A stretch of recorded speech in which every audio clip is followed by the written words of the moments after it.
97.1 Charlie FM. I'm Nicolle Camarata, and it's time for Nicolle Knows. We have a special guest in studio because she's going to help you. What I said was get back in the game and score, but then I realized that sounded a little bit dirty. This is Rachael Lorenz. Hi. Hi.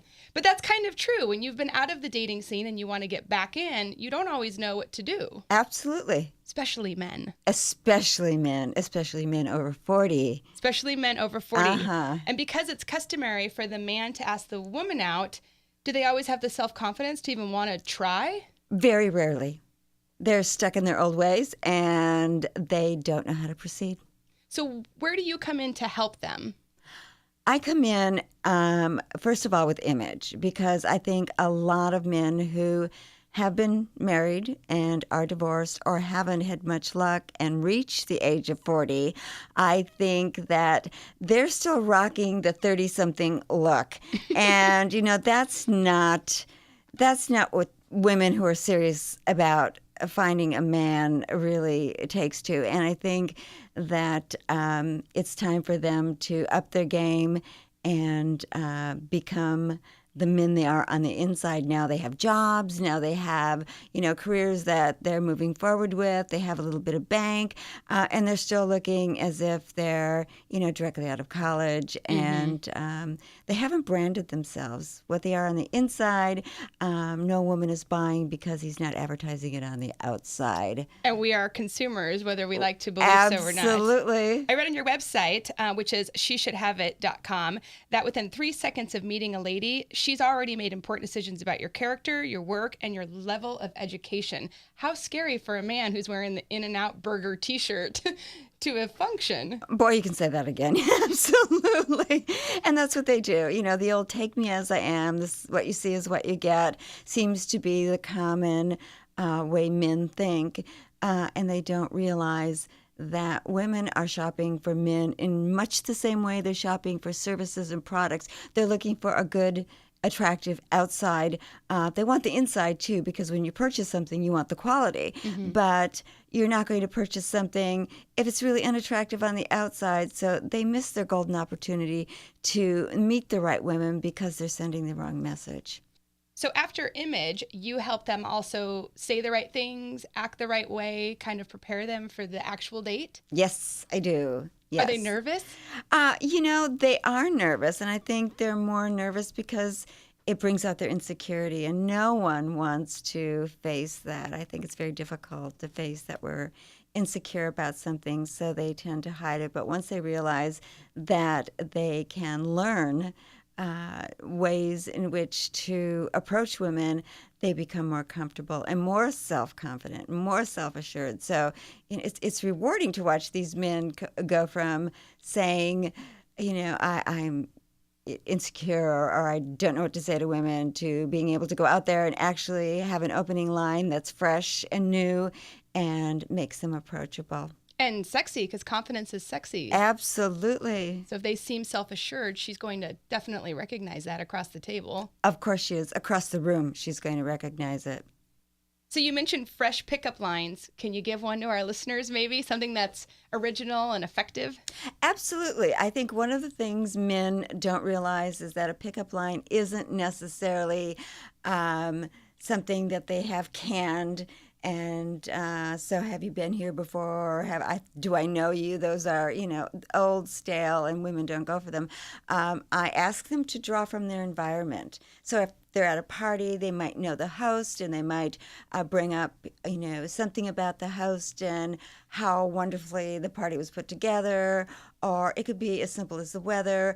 And I always ask them to look at the woman and compliment her on something that most people wouldn't notice, because that really intrigues her, that a man would notice her unique earrings or just something about her that is different.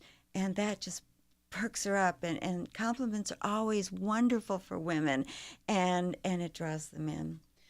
I particularly like the compliments that aren't about necessarily your clothing, because I love your dress. Well, I'm going to take off my dress in a couple hours, but if you say I love your eyebrows or something that's, just unique to you, then you remember it. Exactly. And I think pretty eyes is kind of stale.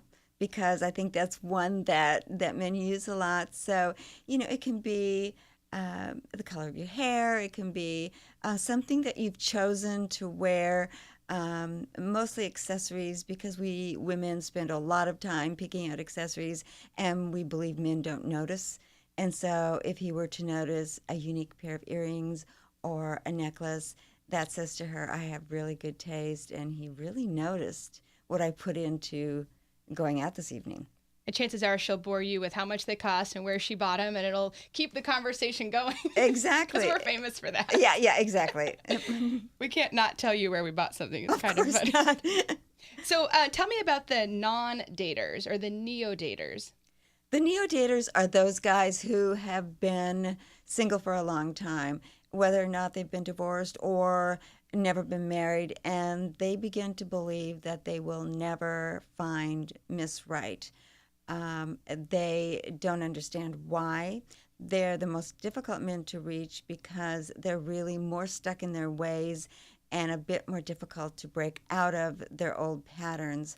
But they are really new to the scene. They've been in it before. They don't understand that the rules have changed. And there are rules. And I think one of the things that most men don't understand is that, and they balk at these two words, dating rules and game. They don't like to hear that. I'm not a game player. I don't play by the rules. But, I tell them everything in life is a game, and we play by the rules, whether it's getting into schools, whether it's getting the job interview. There are rules, and we do play that game. So when you're looking for a woman, how is that different? It's not. It's pretty much the same. You have to be in the game to win. And if you want to be in a successful, healthy relationship, you have to work at it, just like, a career or a physical, goal that you may have. Absolutely. So that makes sense. Now, it's got to be hard for you being a relationship coach and a personal stylist for men, trying to get them back in the scene and get, really successful. What is your pickup line? Hey, loser, you need my help. That's got to be a sensitive subject. If you meet somebody at the party and you go, oh, he needs me, how do you broach that subject with him where he doesn't feel like, oh, gosh, is it that obvious? Well, it's really quite easy, because when I hand them my card or when they ask what I do, it triggers something. Oh, what do you do? What is that about? And I start to explain exactly what we're talking about. And it does ring a bell for them. And they do begin to think, oh, you know what? That's me. And the first thing they ask is, how do I look? They want you to critique their outfit on the spot? They want me to critique their outfit on the spot. And they begin to realize that it's like the first time, I think, and when they meet me, it's different from, say, a phone call or an email, because we're talking one-on-one, and gaining their trust is really, really important. Mm-hmm. So that's what I try to do. And of course, it's always paired with compliments, because every client I have is a beautiful, wonderful man. He's just not expressing that. So when I let them know how wonderful they are, and they tell me what they do for a living, and what their interests are, if I say to them, you want to show that on the outside, you want women to know immediately what a great guy you are. Of course they do. And I'll have to say, it probably helps that you're a stunning petite blonde. They'd probably let you just tell them what you grocery shopped for last night. But I like that you think it's the gaining trust part. So I know that you're happily married, but have you encountered a client that definitely just wanted to date you? Not really. I keep it very professional. And I think that they respect that. And a lot of what I tell them and a lot of the advice comes from having been married and having been out there and finding the perfect man. Right. And so you can draw from your experience. I can draw from my experience, exactly. And tell them what you were looking for and how you knew immediately or didn't know along the way. Right. Yeah. We sure learn a lot through the journey to get where we want to be, don't we? We certainly do. Absolutely. So my mom used to say something when I was young. She used to say, people will show you who they are. You just have to believe them. And that must be hard if you have a client who really has come a long way, and then they meet a girl that's maybe not so nice, and you think all your hard work was wasted on this girl. Do you ever try to steer them? Like, maybe she's yes. a little much of a gold digger, or Too Well, superficial? I have the follow-up program, which is I have my clients email me on a regular basis and tell me how they're progressing and who they've met, and how it's going. And, looking for the signs. And that's when I say to them, you might want to watch out a little bit for the red flag that seems to be flying, and perhaps cool it a little bit. Keep looking. Keep looking. Uh-huh. That's a great service. It seems like it's so complete from the very beginning to when you meet them, from the superficial aspect of what, the cover of their book is saying about maybe if it's a good read or not, all the way through to later, like, oh, I don't know that she's the one, or she's perfect. Can I be a bridesmaid at your wedding? It's very sweet. They must feel like they have a little bit of a relationship fairy godmother. Well, they do. And actually, I take it a step further. I will go as their wing woman to Really? to an after happy hour where there are women, and I'm his best friend, and I let that known. And I love to network, and it seems like wherever I go, I meet people, and it's easy for me to talk with them. So I may strike up a conversation with a woman and then introduce him to my friend, and then watch the interactions so that subsequently I can critique it and help him move forward and feel more confident. And if it went well, super. I feel yay. Oh, I just found out I have an appointment. I have to take off. Sorry. Exactly. Time for me to make an exit. Yes.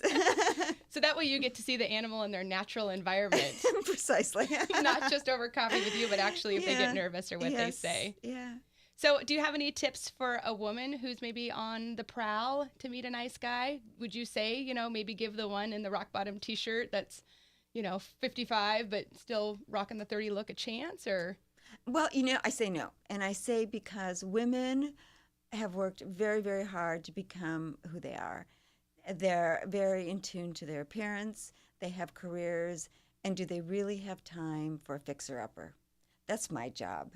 So, but I do have a lot of women approach me and ask me where the guys are whom I've worked with. And, they want references? Where do we meet these guys? And so I've been thinking about doing a mixer at some point and bringing them all out. I think that would be a great idea. And I think it's a great idea, too. And I think they are very much up for it. Little single mingle. A single mingle, absolutely. Well, we can definitely give tickets to the ladies on the air here if you want to do something like that. That would be so fun. Absolutely. Buyer beware. I don't know who will show up or what you will get, but we'll do it for free and you get what you pay for. So there you go. No, guaranteed they'll be fabulous men. Fabulous.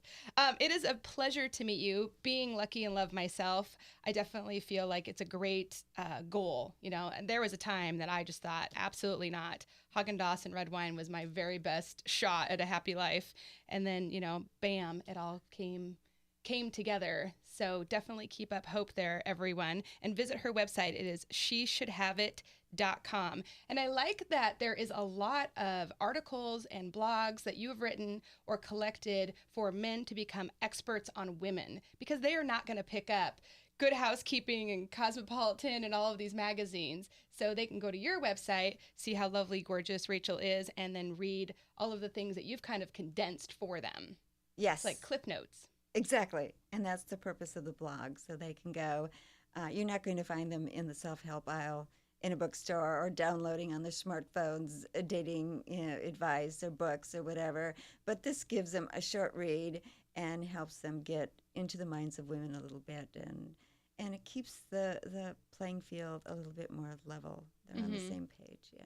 We'll get back in the game. I'll put a link to Rachael's blog up on my blog at charliefm.com, and you can call her for a 30-minute consultation, and we'll have you back again. You were lovely, and I think that our listeners could definitely take a lot of your information to heart. Thank you so much, Nicolle.